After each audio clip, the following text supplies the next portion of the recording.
little drunken hour, hooting out the cloud. Welcome to our live stream, OG After Dark. Let's get this after dark. Alongside Joe Giglio, I'm Joe Ovies. We are inside the Spectrum Center broadcast closet. We are live with Will Dalton, WD, packing up in the background from WSJS. Yes, we are live thanks to our friends at Bloomin Blinds. Check them out online at bloominblinds.com. Chris and the crew are going to set you up. Honestly, with some of the very harsh fluorescent lighting in here, I could use some blinds, some shades to soften things in this room. They can do that for you. Just hit them up and 10 or more window treatments. They're a lot better than whatever this is with this curtain that's in front of us. Yeah, it's like a privacy curtain. Yeah, Chris and Nico are gonna make sure that you're good on that. It's just a wall. It's just, yeah, I don't know. Either way, 10 or more window treatments for our OG listeners. You can get 10% off. I'm not gonna lie. I thought this comment on YouTube was pretty funny. All 8 Duke fans that listen to the OG gonna be in this chat tonight. Let's go. Bubba correcting him. There's at least 11 of us. Hey, all I know is with Duke and Virginia wrapping this thing up for a Duke and Virginia ACC championship game in Charlotte. It's like, where have I seen this before? Oh, apparently Duke and Virginia just run this league now. That's where we are. They run this league. We got a Duke Virginia ACC championship in football back in December. Now we got Duke and Virginia in basketball. Everything's coming up. Blue Devils and Wahoos, Joe. But this, honestly, look, all jokes aside, unlike the football championship game, which got there on really bizarre tiebreakers with a truly unbalanced schedule, this, as unbalanced as the ACC basketball schedule can be, these have been consistently your 2 best teams in conference. So it's only fitting, despite a very anticlimactic semifinal Friday, kind of a sleepy semifinal Friday, we do get the 2 best teams playing for it all tomorrow night here, as appropriate as it should be. Yeah, you want to talk about Virginia? You want to talk about Duke? What is there? I've made peace with certain portions of this programming because I did tell you before we got here. Well, I was hoping for Florida State, obviously. Yeah, I know why. And I also know you were here, super interested in the end of this game too. So I was. But no, they've been the best teams all year long, and for different reasons. I think, obviously, with Virginia, you have there's a new car smell there of the first year coach. Which one's going to figure it out the most? They take down Miami. Jay Lucas, the other first year coach, who really put his team in position to be successful this season. I look at Duke, and man, was that just one of those that they are the snake that just refuses to let you go. Well, they grip you, they get you, and then they just squeeze the life out of you. And Clemson's not accomplished enough offensively to beat Duke. No. I wonder. They don't have. I worry about Virginia's guards against Duke. But certainly Virginia has the size. This was another problem-solving, the Rubik's Cube for John Shire in this game. Malik Brown gets the 2 early fouls. They only have 1 big right now, 1 nominal big anyway, because we're putting Boozer in a different status. 2 early fouls to Brown. They work around it, which is kind of what they do. They just solve the problem in front of them. They continue to do that. And our seats being 1 row behind the Duke bench, it truly is phenomenal to see the way that they defend and the way that they prioritize defending, the urgency with which they defend, and their communication on defense. Yes, is truly an inspiring thing to watch and to understand what their real secret to their success is. It's not a secret. It's they get after it defensively. And, Brown being slightly limited with those fouls early, and Evans being off today, by the way. The Charlotte kid, something tells me tomorrow night. Well, he pops in 30. He also had a hell of a game yesterday. No, I know, but I'm saying struggle today. Yeah. And you would think missing 2 players, you would need all hands on deck. But once again, you get one of those average games from Big Boozer, 24 and 14. Yeah. My gosh. He's just so impressive. His brother Caden with 16 points. I thought, never mind the points, the production for the little B, if you will. I thought his confidence was there, and it was evident from the beginning that he was more confident, more comfortable, not trying to win the national championship tonight, right? Yes. Like he was just trying to play his game and play and contribute. Thought he was aggressive. I've been waiting all season for the twin magic. Mm-hmm. I don't think you're familiar with the wrestlers, the twin wrestlers. Man, where's Young Gravy when I need him? I can't remember their name. One of them was going to marry. One of them is married to Daniel Bryan. The other one was going to be married to John Cena. Either way, they called it twin magic. Okay. I've been waiting all year for the twin magic between the twins to really kind of surface in a meaningful way. And obviously in these type of games, you see the connection that they have, passing, knowing where they're on the floor, all those good things, which kind of helps raise the tide for Little Boozer. The thing about Caden, and we talked about this yesterday in the Florida State win, it was a bit of a struggle for him early in that game. And John Shire put in a bigger lineup after he had 2 quick fouls and just couldn't hit a shot. To your point about the confidence, that started yesterday in the second half, though, late in the second half, where he had some critical plays that carried over into the day. To your point about, you say defense, snake that's just going to grip you. I've been using the phrase meat and potatoes with Duke. Sometimes I think we underappreciate teams that just do the basic things really, really well. And playing defense should be one of those just basic understanding things. If you're going to be competitive, if you're going to take it to another level, you have to play a certain way to play on defense. This is what's been frustrating if you've been watching the other 2 teams in the triangle play all year. It's like, guys, it's the old football phrase, blocking and tackling. Like, let's not overcomplicate this. And I think that's why I've been impressed with Duke most of this year, is that it's very uncomplicated. And it's that meat and potatoes, which I keep saying, that has gotten them this far. Now, we also know that if they're going to win it all, they're going to need a full complement. You can get past this Clemson team tonight. Yeah. Clemson mucks it up. That's what they want to do. That's a tournament team, to your point. Oh, yeah, those teams they'll see in the first weekend. But that's not a tournament team that's going to be at the level. They're not going to be there the second weekend. They're not going to be an Elite 8 situation. You're right in that this is the kind of Clemson team is who you will see on a Thursday or Friday, Saturday or Sunday. But to elevate to that next level, that's not the team you're going to see. And again, it's no fault through Clemson, right? Like, they've had some key injuries to key rotational guys, but even still, they just don't have the dudes to keep up with Cameron Boozer, who had yet another very quiet, excellent game. So there's that aspect of it. And I also think this is bad news for Virginia, because Duke's had 2 nights now to kind of figure things out without Gungba and without Caleb Foster, and for someone like Caden Boozer to get confidence in this game against Clemson. If Virginia catches Duke while they're still figuring some of this stuff out, I'd be more likely to say, hey, man, Virginia might pull this thing off and win the whole damn thing. But now with these 2 games in the books and looking like themselves again in this game against Duke, I don't think we're going to see total domination like we saw in the meeting in the regular season. I think it'll be a more competitive game. But ultimately, Duke's been doing this all year. They find themselves in big moments. They come out more often than not on the right side of these big moments. It's funny. I'm going to do something right now. I'm going to say something nice about Virginia.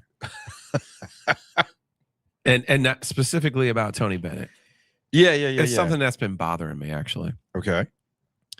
Do you remember when Mark Gottfried came on the program last and pointed out, me and Jim Larinaga, we used to laugh at you because you'd come up with these stats about what we were against Duke and what we were against Carolina. What was everybody else's record? What was everybody else? And it's like, hey, while you and by the way, Larinaga had an amazing record against Duke. I saw a Larinaga team go to Cameron and take their heart out. Okay, but anyway, while you were laughing, Tony Bennett was busy getting to work on how do I be better than Duke? How do I be better than Carolina? Yeah. And Virginia is a program that's been in the wilderness longer and more often than NC State ever was at the beginning of this conference. But to your original statement about here we are again with the deja vu of an ACC championship, and it's Virginia and it's Duke.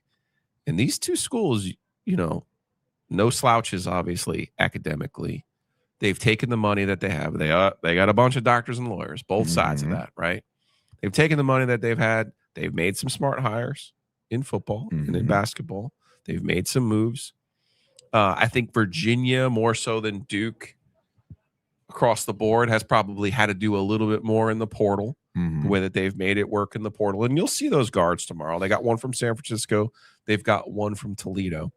But you have to give these schools credit, because if we're sitting here going, well, I lament Duke because of the money, the financial commitment, because it does really feel like rooting for the sunset. It's inevitable, right? But what's stopping, if they can do it, what's stopping all of these other schools? I mean, Joe, Virginia in particular. Have you finally seen the light?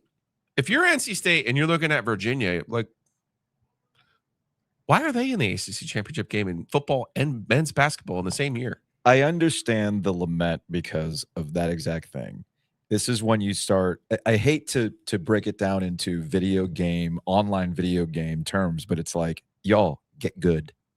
Yeah, get good. Or in this particular case, it's a matter of skill issue. It's a skill issue.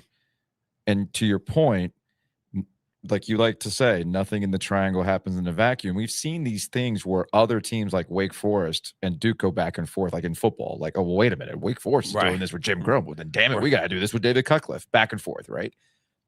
Specifically to basketball, that's the thing that always bothered me about most of the Virginia takes and how they played basketball. I'm like, I'm not going to fault them for. I always said this about Virginia specific at NC State. If NC State did what Virginia did, win an ACC championship, right? Get to like, you can't tell them nothing. We still won a national championship. Yeah. That's what matters at the end of the day. And the point is, they found a different way to do it. But yes, this is coaching cope. You know what it is, and that's what Mark Godfrey was doing. I just laughed it off because that's what I expect that out of Mark Godfrey. It's a little bit of coaching cope, right? This is something that if you truly want to be about it, there's clearly templates out there to show you how to be about it. And I don't think Tony Bennett did Virginia any favors in how he left. No. He left on his terms, which I think he earned, but you also have to be honest that he did it in such a way that had the potential to set them back. And it did. Credit to them for pulling the plug when they did. Yes. You know, and that could get us into a Carolina conversation. We really want to. But before we get to that, so I was thinking of it in terms of Tony Bennett. Yes. And giving them credit. And then I was thinking of it in terms of Ryan Odom and what he's been able to do this season. And he really won you over this week. He did. Yeah. And you look at the game today, and they beat Miami. This is a team, Miami, that they played on their home floor. They needed overtime to beat. Quite frankly, they needed a very favorable whistle to beat Miami at home. Happens. It happens. One of those stats, one of those things that I like to tell you people that matter. Run it back games. He's 3-0 now in a run it back game. This is going to be an interesting one tomorrow. I'm looking forward to tomorrow. 3-0 now with State, Virginia Tech, and Miami. Yeah. And now he gets another one tomorrow. Yeah. Virginia's size should bother Duke on a neutral floor, even with Gungba. Without Gungba, I think Virginia has more of a chance to win this game than a puncher's chance, and probably even what the line will be. Yeah. Ken Palm's got it at 9 right now.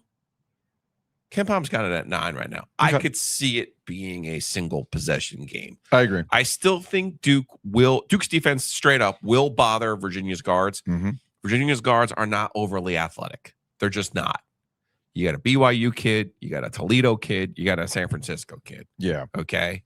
So the way Duke defends and the way Duke goes around screens, through screens, over screens, you know, it's the opposite of the horse shit you saw against NC State on Thursday. Okay. And Miami is an athletic team, but not the deepest team in the history of the world. Also, I feel like Miami can struggle to score points at times. So it's a nice little styles clash. To me, this is the big test for Duke in this sense. You got through this game today with Malik Brown being in foul trouble early. Again, that's just what they're amazing how they can run through those things. Today was a Lee Cassell special. Lee Cassell, for those who are not extremely online, he is, like yesterday or the day before, we talked about Clarence Armstrong, the official who Will Wade clearly is not a fan of. He would not get a 5-star review. No positive vibes on that one. I think in Duke's world, Lee Cassell is that guy. And that second foul on Malik Brown was very much John was. It was a terrible call. John was just like, "Are you freaking serious?" It was a terrible call, but yeah, but they handled it. But that's where you go back to the Michigan game, they get Michigan in foul trouble. You go back to Virginia game, they get Virginia's bigs in foul trouble. Michigan and Virginia are the two teams with the bigs in particular that you look at and go, they're going to give Duke problems. Carolina's a team with a fully healthy Caleb Wilson that was going to give them problems. Do you see the pattern here in the games that they've actually been bothered? It's been teams with size. Yeah. So to me, the tournament plays out like this for Duke. I still want to see more from Sarr. Thought he played better today, but I still want to see more from Sarr. I just want to know what he said for a technical. Yeah. That was while I was on hiatus. I still want to see more from Sarr because I feel like when you get to that Final Four, even if you get Foster back, you need everybody. You don't win a championship by accident.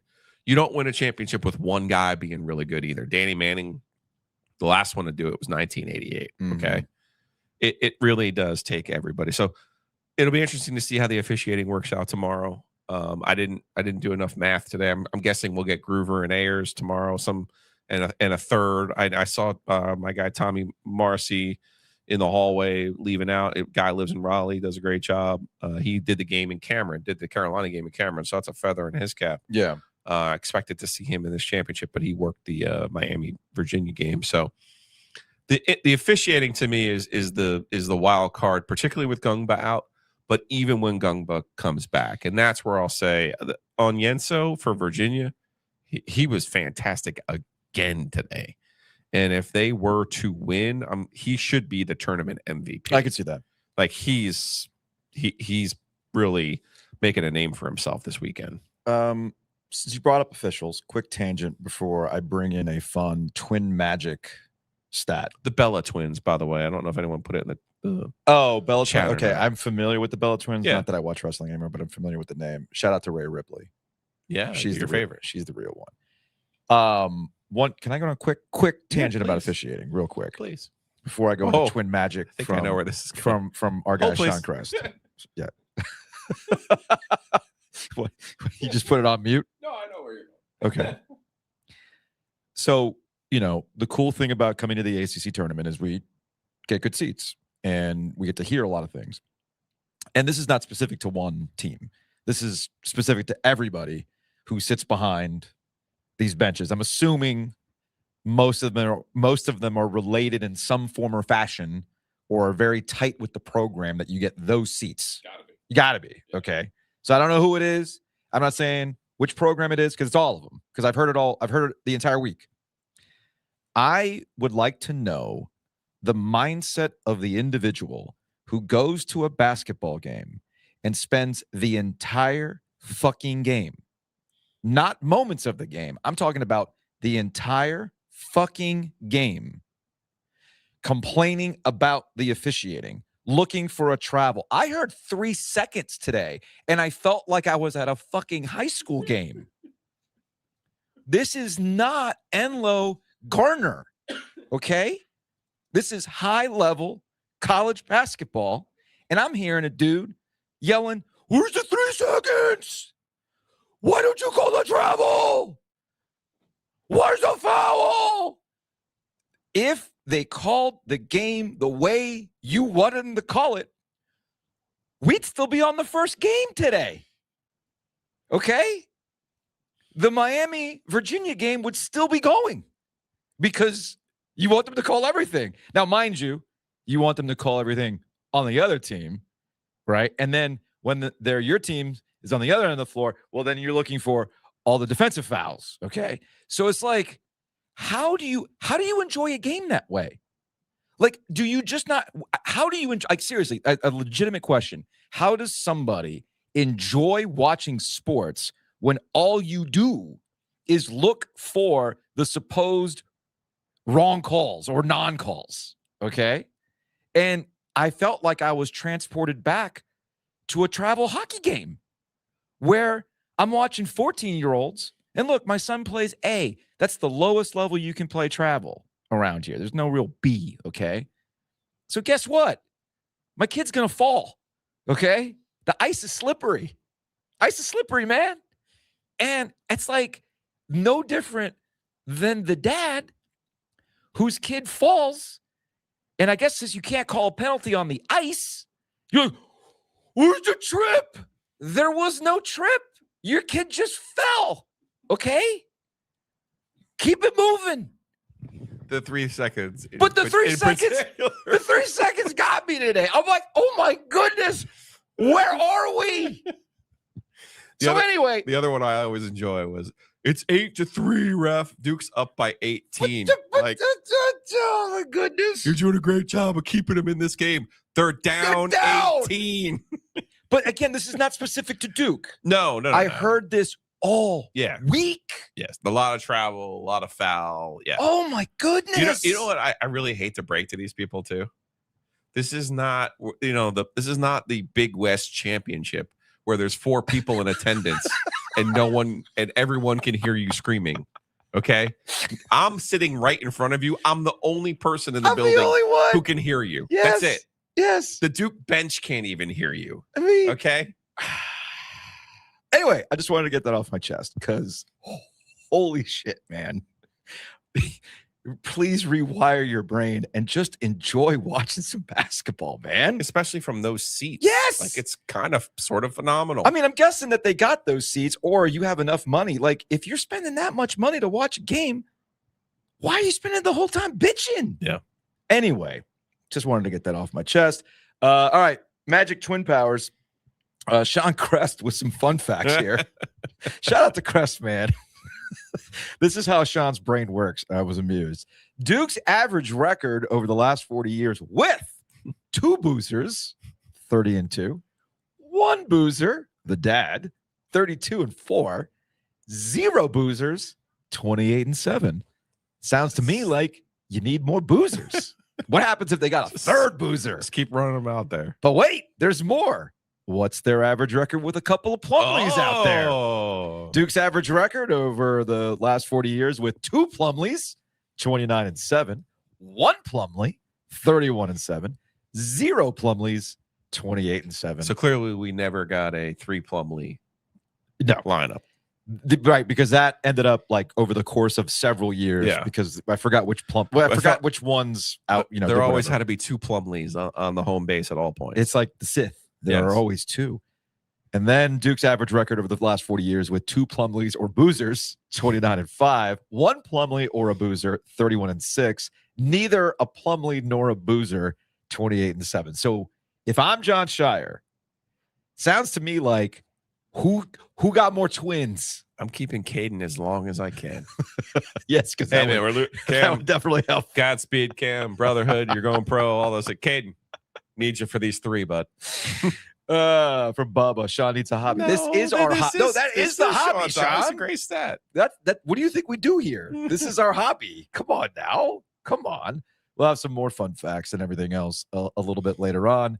Let's go to the OG Sports phone, shall we? 919-444-2211. Call the OG Sports phone and curse or don't. All right, let's go to 919. Hello, OG. Courtesy driver, 8:51 p.m. 4 minutes and 35 seconds remaining in the Miami, Virginia game. Duke, obviously you need to wake up and beat Clemson, but you better be well awake tomorrow night, Saturday night, against Virginia. I thought this was going to be a closer game and dangerous for Virginia. Well, I'm wrong. Wow. Interesting. We shall see the rest of the evening and certainly tomorrow night's championship game. Thank you as always, OG. Have a good weekend. As always, looking forward to your future shows. Have a good weekend. A very contemplative Curtis E. Driver call. Speaking of staying awake or waking up, that would be us. I mean, honestly, shout out to Jessica who snapped this while watching the game. And the juxtaposition of you with your classic sleepy face, the mushroom coffee is worn off. That I know that face. That is you struggling for your life. Okay. Struggling for your life. I don't know what you're talking about. And then me just straight up yawning, not covering my mouth like the savage I am. And then we've got the Duke lock it in shirts. We are not locked in. Ovies Giglio, lock it in. Lock it in. Nah, hey, look, man. These tournament weeks, we ain't as young as we once were, as we once was. So we get a little sleepy there from time to time. I was out cold today from 3 to 6. Yeah, because I was hanging out with Walker Mail from WFNZ and Nada. We were at Dilworth. I did not see David Tepper. I had my hat on. He didn't take it off. He wasn't there.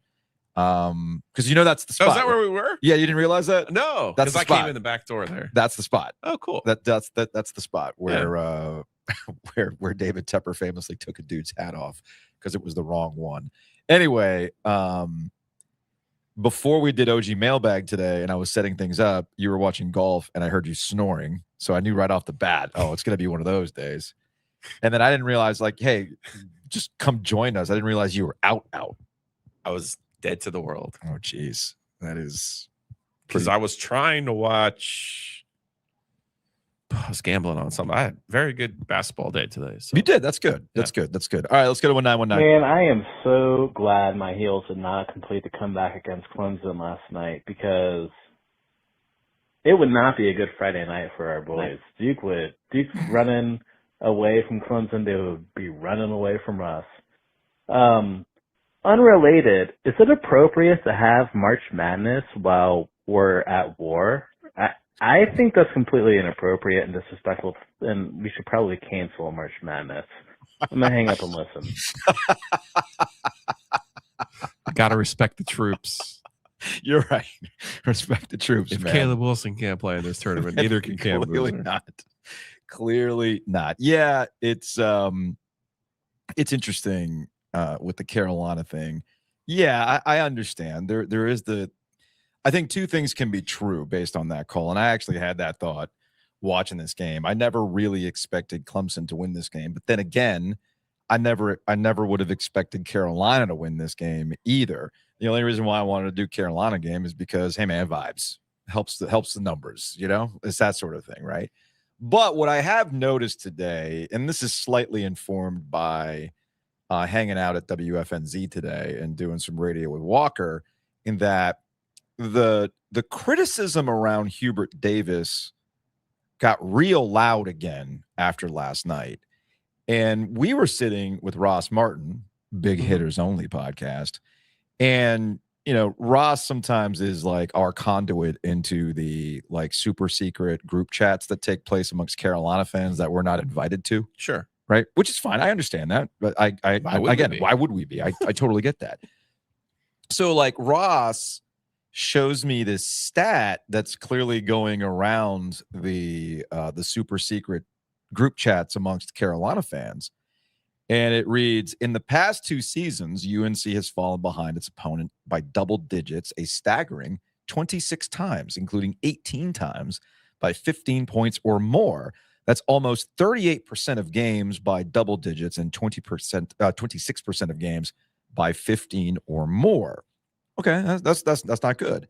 And then I see VIP.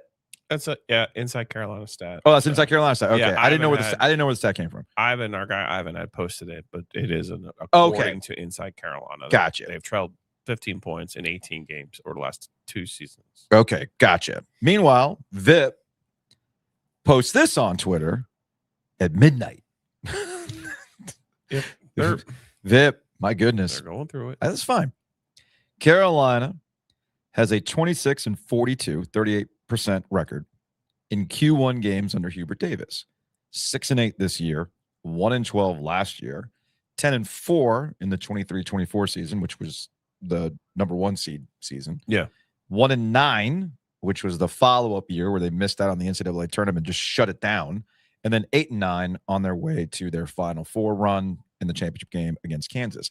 So I thought to myself, okay, like this can be real, speaking of context free, right? Right. Now, I'm not saying this is to the level of, hey, NC State hasn't lost an ACC tournament game in 1,098 days.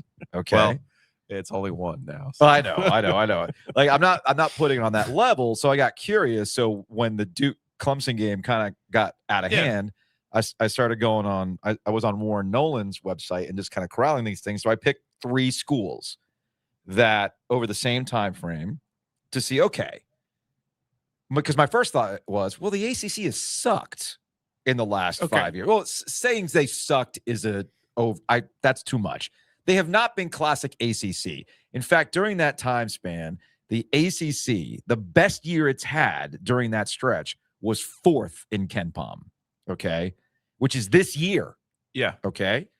In other years, they've been 5, they've been 7 in their worst situation, right? So I'm like, all right, let's go through 3 schools that would be comps to Carolina. Your classic blue blood, one classic blue blood. Okay. The other, the guy that people go, damn, what's he doing? And then the third super secret team that you'll probably be able to figure out. Okay.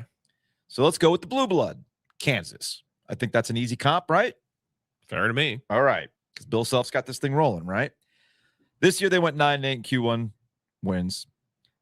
Last year they went 6-12. I'm like, oh, look at that.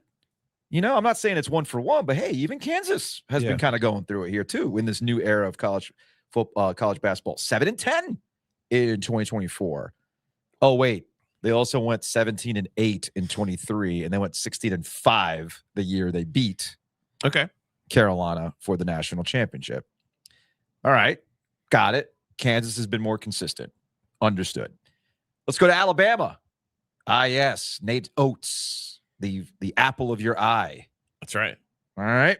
Alabama this year, 7-7 in Q1. And they lost today to Ole Miss in the SEC championship game. Oh, they went 13-9 in 25, 7-11 in 24, 14-6 in 23, 9-9 in 22.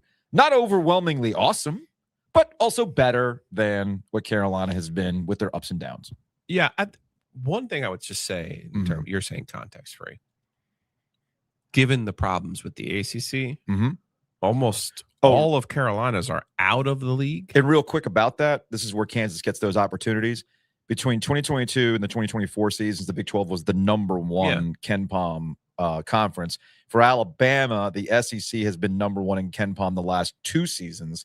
They were 4th in 24 and in 23. They were 4th in 24 and 23. They were 2nd in 22. Again, both the Big 12 and the SEC have been consistently better, therefore giving you better Q1 opportunities, which gets to then your point with Carolina, where are their Q1 opportunities coming from? They mostly have to be out of the league, right? I think a lot of conference play, we can all sit here and admit it's a different animal. I'm not trying to justify the number for Hubert. I'm just saying, like, the games he's playing, he doesn't get a TCU road game as a Q1 game. Right. And I get that Carolina lost to Stanford and Cal this year, but I think for the most part, you're talking, and that could still be your argument, by the way, that you want to beat Alabama, you want to beat these other teams on neutral site, Michigan State, and some of the others. So I think this year, I thought he acquitted himself. I get it though. Let's get to Duke. I was gonna say, but again, I get it because you're being compared to Duke. Exactly. And that's where we get to the super secret third team that everybody knew wasn't really a super secret. What this is really about. Duke has gone 15-2 in quad 1 opportunities. Last year they went 12-4. The year before that, they went 6-4. And in John Shire's first year, they went 6-7. That was his worst 6-7. That was his worst thing. There's not a 1 and in those types of things.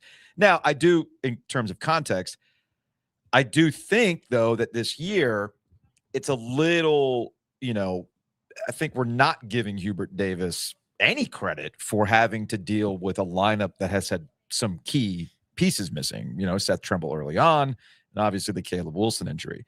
But that does not excuse that other stat from IC where they've lost by a ton. That's a larger problem. As I said, most of the season, it's not just the consistency from game to game. It's within each game. Mm-hmm. And it's just not at the level that they're used to. It's not at the level that they should be at, to be quite frank with you. I can respect the job that Hubert has done this year, but I can also understand the people who are frustrated with those fluctuations. But here's the thing, and this is what I spent a lot of time talking about today on WFNZ. And we've spent a lot of time talking about it on the podcast too, but I do think that this is lost in the sauce when we talk about specifically Hubert Davis. Take a look at your university right now. Mm-hmm. Okay. Look at the athletic department and the decision-making that's taken place. This is an athletic department that went through dysfunction for what should have been one of the easiest college football hires on the market. Okay. Like that, especially in the year that they did it in. That should not have been what it ended up being, which ended up being a circus with Bill Belichick and the politics that unfolded from it. Okay. You also have what is now a very open disagreement by how basketball folks want things to happen with the Smith Center, and how the upper management that's in charge now, Lee Roberts, the chancellor, and Steve Newmark, the new AD who's coming in, have a different vision on some things, right? And even Bubba Cunningham has struggled with the whole family dynamics from time to time and learning the hard way sometimes, including their Hubert Davis hire, about, oh, hey, man, they got their opinions on these things. So what makes you think that this would be a smooth, frictionless coaching decision or coaching search? Okay. Like Wes Miller got let go by Cincinnati. And I cannot take a Carolina fan seriously if one of the first things they bring up is, oh, well, you got to call Wes Miller. Based on what exactly? Also, that speaks to a larger issue with Carolina in terms of modernization. All right. And I pointed this out to you while the Duke game was going on, and you talk about defensive communication to start the show. Well, that communication extends itself through the entirety of the staff that operates as a machine. You don't see that. No. You don't see that at Carolina. Okay. Now, I would make the argument you don't see what Duke is doing at a lot of places, to be fair. But if you want to get to that, to keep up, you have to modernize in a way that has been hard for Carolina to accept and get to, without there being the opinion of, well, we've always done it this way. Yeah. We've always done it this way. And that mindset has to get away. So I don't think that, and if I get roasted for this, it's fine. I don't care. Firing Hubert Davis it's not the magic bullet. There are larger issues at Carolina, in my opinion, that are unfolding with something as simple as, where are you going to play basketball? And you are having a civil war over where you're going to play basketball. So what makes you think there ain't going to be a civil war over who the next coach is going to be, right? So I just don't know if it's the right time. Even if you're done with Hubert, I don't know if it's the right time to do it, because there's other things you got to settle before you make that decision. Yeah, again, we've talked a lot this year about the structure and the improvements that they made around the program, from the general manager to some more analytics to some other ancillary benefits, right? Yeah. And I thought with Caleb Wilson that on the whole, I thought Hubert acquitted himself this season. Agree. For the way that they played outside of the league, and basically up until Caleb and beating Duke. And then once losing Caleb the first time, beating Clemson and Louisville, and being like, hey, we're going to regroup again. Mm-hmm. I just think it's asking too much to regroup for a second time. I just don't think they're not capable of I know what you're saying. But ultimately, I think he did the best that he possibly could this year under the new circumstances for him and for Carolina. I get, though, from the Carolina fan perspective, there was so much inertia before this season that it has cost them, and Duke has left them behind whether you accept that or not. But as we know, we've had the conversation about one program supposedly leaving the other program behind. Okay, remember, well, there's where your response comes. And so that's why I would say, because you and I have been doing this long enough. We've been around long enough to know that we've had conversations of like, oh well, shit, they got Harrison Barnes, man. Duke is cooked. Well, about that. Oh well, Carolina went. Coach K has finally figured out the one and done formula. They win this championship in 15. Well, who won it? Well, who got to the final in 16, had their hearts ripped out, and then went back there and did it again and won it that time in 17, right? So I would say to you, but you're right. There's always a call and there's a response. And you can go all the way back to Dean Smith and Coach K too, with inflection points of, well, wait a minute. Coach K finally broke through. What the hell is Dean Smith going to do? Oh, wait. We've got 1993. You know what I'm saying? So there's a call and response throughout history. Yes. It was a different era. Okay. And I think Duke is more well-positioned in this era to take advantage of the rules the way that they have. Mm-hmm. That's straight up. The one thing I think you're getting wrong about the Magic Bullet is watching Virginia. And you go, Tony Bennett retires. They try to hire one of his lieutenants. They gave him 1 year. Yeah. And to the comment, that we've been getting from some Carolina fans, if it must be done eventually, it must be done immediately. Yeah, the old Florida AD line. Jeremy Foley. Yep. So I get that sentiment. Because if you don't think Hubert's the guy, then Hubert's not going to magically become the guy. I agree. So I do understand that. That's not a reality of what's going to happen at Carolina, though. Mm-hmm. I will say this in terms of your magic bullet theory, though. If they were, let's go to a universe where they have another Carolina family tree guy to hire. Yep. Let's just go to a universe. Jared Haas kills it at Stanford. The Wes Miller thing actually happens. Right. I agree with you if they kept the same infrastructure, fired Hubert, brought in another Carolina person and said, we're going to do the things that we've always done. But that's not what's going to happen this time. And you look at Virginia and you say, you had Tony Bennett. He won you a national championship. Mm-hmm. Forever grateful. You got 1 year with Ron Sanchez. Yeah. But, buddy, it ain't working. Nope. And you see the difference, a new coach, a new perspective. NC State, to a lesser degree, brought in a new person, a new perspective, trying to push them into the NIL era. Mm-hmm. Whatever our opinions and thoughts on Will Wade are, you can't deny that he has pushed NC State to a different financial commitment and a different level in this NIL era. Mm-hmm. So I think the only thing you're missing with the Magic Bullet is if you were to bring in a Mark Byington or, who's the Iowa State guy? TJ Otzlenberger. Okay. You bring in somebody like that, I think you would see a whole new ecosystem around them. Mm-hmm. The trick, of course, then is going to be not firing Miss Linda, not putting Roy Williams in the basement, embracing some of the other things that they've done with their tradition. It won't be an easy switch for them. But I also think the problems in football are preventing them from truly moving on.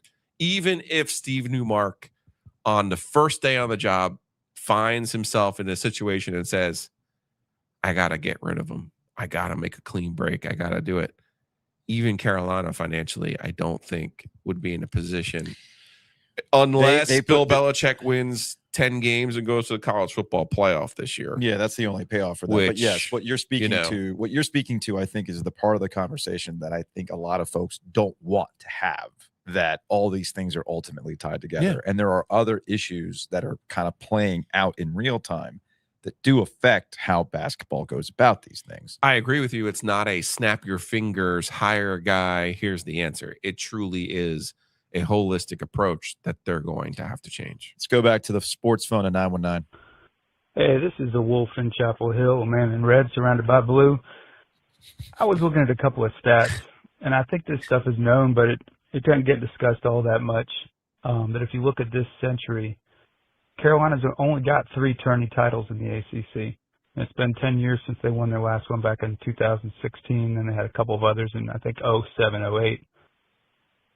Duke, meanwhile, has 13 this century. And then after Carolina, I think the next team would be Virginia with 2, and then everybody else just has 1 or none. So I was curious if y'all put any stock in that stat, or how you would explain that lack of success.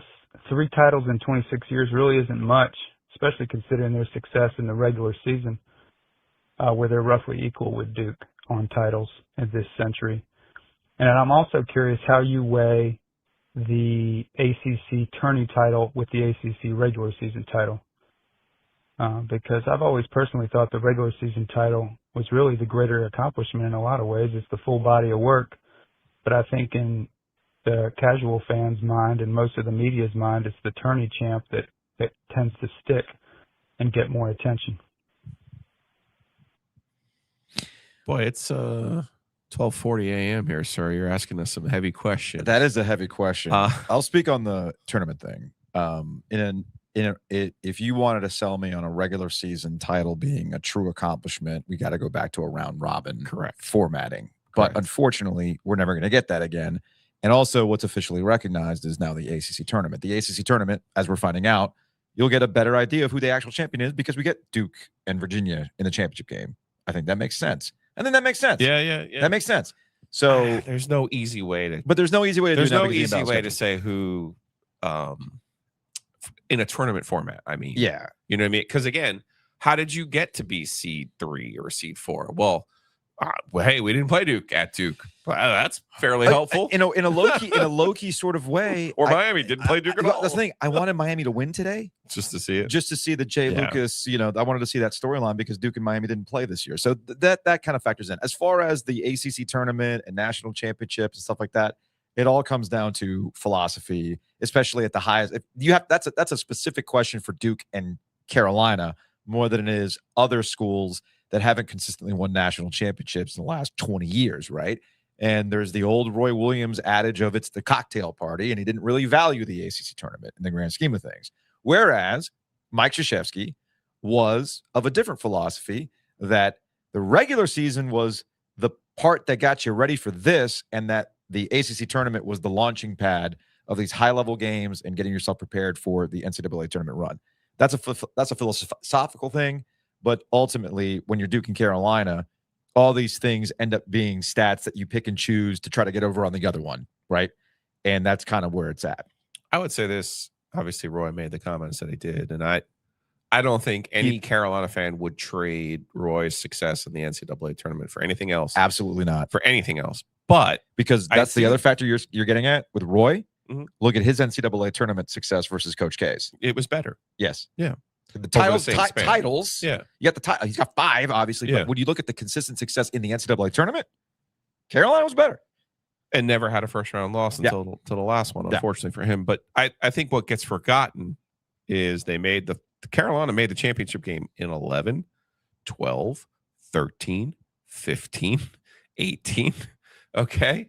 So Roy didn't go to the cocktail party and just say, fuck it. Like, it's not what happened. It's not what happened. All right, let's rip through some NC State leftover calls, and then we'll get out of here. This is from a 919. Hey, I was just thinking about, I don't know, one of Giglio's axioms was, college basketball is a year-to-year proposition, and how, with NC State's team next year, probably only going to have one guy returning. They had one guy return after last year. But at the same time, I keep hearing coaches talk about how this is a good foundation that we're building on, and, we're going to work off of this next year, but you're going to have a whole new team. Everything's going to be new again. And I'm wondering if this is going to really shorten the lifespan of some of these coaches, that if you can't get it figured out in, 2 years, what's to say you're going to figure it out in the third? It's not like you got that freshman coming back that's going to become a junior at some point. It's figure it out now or don't figure it out at all. I'm just kind of wondering, do you guys think it's going to make it so that college coaches' lifespans are a lot shorter than they used to be? All right. Love the show. Yeah, I advanced this point, I think at the beginning of the season, right at the beginning of the season, you're going to see the NBAification of college sports, not just in basketball, but in football, for exactly that reason. What continuity needs to be kept if you can't keep any of the players? Yeah. And I think you'll see, obviously, I just mentioned Virginia only gave the Bennett's lieutenant 1 year. Real quick. Matt Doherty going back had 3 years. So when you look at it, it's still going to be dependent on the situation, also dependent on contracts. That's the next part of this. Yeah. LSU in their situation, in Carolina and their situation in football, we can look at that too. If you give these guys these big buyouts and you're going to owe all this money, that's the only form of security that you get, because otherwise it will truly be an NBA situation. Forever grateful. You got us to the conference finals, Thibodeau, but not today, buddy. We're moving on. We're going to try something else. And I think that's the true professionalization of college sports. It's the last part of college sports to become truly professional, in the sense that used to be you hired a guy, you look to hire a guy for 10 years, 12 years, 20 years. It doesn't exist now. The Joe Paterno, the Bobby Bowden, you wanted one of those. Now I think it is more of a, hey, look at what Duke just did in football with Elko and Manny Diaz. And if Manny left, they'd get another one. The other one. And I just think you're going to see a lot of that throughout college sports. Yeah, to that point, more so than at any point. I don't think John Shire is going to be here for 40 years. Probably not. I don't think that, I know that's, probably not. If we're still doing this in 40 years, you can call me out on it. 40, buddy. 90's not in my cards. Says what? I know your body's literally falling apart. I think you can make it. Maybe we'll just have your disembodied head in a glass jar, and we'll do that up. All right. I think one more. 336. Good morning, Joes. Bryce in Charlotte here, 5:30 in the morning, driving to work. At the risk of beating a dead horse on this Will Wade stuff, I think there's a line that can be drawn with Will Wade on his expectations that he was given, that he gave for this team for this year. I think it's an interesting situation too, because he, before the year, said his expectations were to be top half of the league and to make the NCAA tournament. Now, while he did say it would be a red reckoning and everyone's going to feel our wrath or whatever we're going to put in everyone's ear, I think he delivered on that aspect of it, of being top half in the league and making the NCAA tournament, barring anything crazy happening here down the stretch. However, the eye test, the metrics love us. The eye test hates us. The last 6 games, the last 7 games, if you've actually sat down and watched the games, the team stinks. The team cannot defend. The team cannot get a rebound. The team can barely make a shot. When they're hot, they're hot. When they're cold, they're ice cold. So it's an interesting situation to me, and I hate to keep reiterating it and then beat a dead horse, but I think it's just such an interesting situation that Will Wade put himself in to start the year and how things actually played out. To that caller's point, and we didn't spend a lot of time talking about this, and maybe we can spend some more time talking about it later in the week. I went back and I watched the Will Wade press conference. Yeah.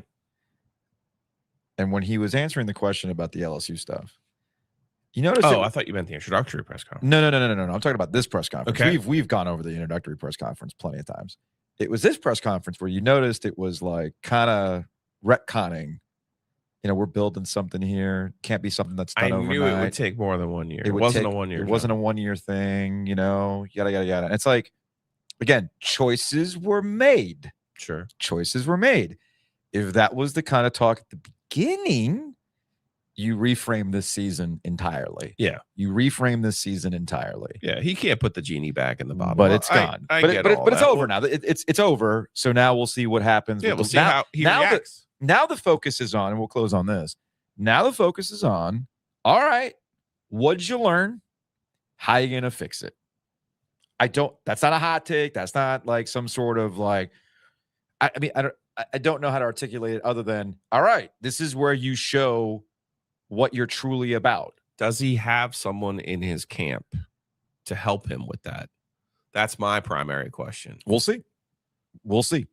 Because it's hard sometimes for people to point out where you went wrong, and it's hard to admit where you went wrong sometimes too. I don't pretend to know Will Wade. I'm just basing this on what we've seen this season, how he's gone about things. I think he's good at that himself. I think he has an ability to self. Okay. It's not all that different than I'll just say what I have to do. Like, I don't have a program director anymore. Mm-hmm. You know what I mean? Sure. I don't have somebody monitoring the show and giving me notes. Okay. I have to go back. Now, will I chat with other people in the business who listen to the podcast like I did today with some folks? Sure. Yes. Right. But like, you have to be the one that can self-scout. And I think that's a skill he has. I think we saw it a little bit this year too. So I think that's a thing that I think you're right. You do need somebody else to tell you that, but I think he also is aware enough to do it himself. I think he is. It's hard. And I'm not saying it's easy. Trust me. Also, when you look at the composition of his staff, that's where I'm getting at. I got you. You either need a mentor or you need someone who's not one of your people, a total yes man, that's going to say to you, yeah, hey, but you also have to respect that person. Like, Will's not going to respect my opinion of where it went wrong this year. Do you see what I'm getting at? I see what you're getting at. He needs someone else to say, here are the missteps from this year. I think they do. I think. Could be wrong. Yeah, but again, I think they do. We'll see how it plays out. That's going to wrap it up for this OG After Dark. Big thanks to Bloomin Blinds, as always. Big thanks to y'all for watching, leaving the comments, hitting the like button, hyping it up. If you're listening on podcast, 5 stars only, positive vibes only. So we will be back. Bubba, bro, why are you choosing violence, Bubba? What happened? Bring back Herb to mentor. No, dude. Don't do that. Don't do that. Well, but although to the point, I'll play this out for you. Okay. Herb, when he got Larry Hunter, that's the kind of person who brings a different perspective. Yeah. As we talked about on the mailbag. Mark today. Gottfried with Bobby Lutz is the kind of person that you get a different perspective. Yeah. John, when he hired his staff, he's got Schrage on staff. He brought a bunch of people who weren't here. Yeah. Because, yes, he still has his relationship with Mike, but sometimes it really does take somebody who's not in your everyday orb and who isn't beholden to you. Yeah. To be able to say, that didn't work. This didn't work. Yeah. That, Have you thought about this? So that's tough. That's a tough thing to do. It's tough. I think if you ask Dave Doran, he's had different people kind of come into his professional life at NC State who've helped him kind of get through some of those moments. So you don't necessarily, Ruffin McNeil, for example, becomes a sounding board for him. So I just wonder, the one thing when I look at Will, I really wanted him to keep Levi Watkins as an assistant. I think there's always a value in having a connection to the school and understanding the way things are done. I think a big part of his problem this year was not really understanding the Duke and Carolina specter of it all and understanding the triangle and that nothing happens in the triangle in a vacuum. And I'm not condemning his staff. They're perfectly capable assistants. But if you've never been in this area, then how do you know this area? Well, now you know. And it took Will the same experience that it took me seeing Duke and their whole operation to go, they even check in the game in a different way. Like, you know what I'm saying? Mm-hmm. So that's where I would be interested to see how the infrastructure, because you're right. He is headstrong. He's very smart. I don't disagree that he could self-scout some of his problems in coaching the team. I do wonder if he has enough to self-scout his messaging. We'll do it for free. Actually, we don't do a lot for free. We've been doing it for free. Well, if we're being honest, I don't think Will Wade is a YouTube member. I don't think he's given us the $5. Probably not. Reed might, but Will's not. No, I don't think anybody is. And you know what? That's okay, because I learned today that there was somebody on the Virginia's larger athletic department staff that stopped me today. And again, I had another one of those moments. Did you have okay. but it was more of a, you got the compliment was, you guys really understand the league and its history. You do it for free. And as I found out today from Nina's husband, who found me today. Okay. From Nina King's husband. It sounds good too. Man, he was just talking dirty. He was like, no. Your podcast sounds clean. I'm like, especially after today's mailbag with the leaf blowers. Woo! Giglio can't get me the right Christmas, birthday, any gift. But Rick, you just the podcast sounds clean. It sounds way better than some other podcasts I listen to. Oh yeah. All right, that's gonna wrap it up for the OG. Now we got real after dark right there. At nearly 1 a.m.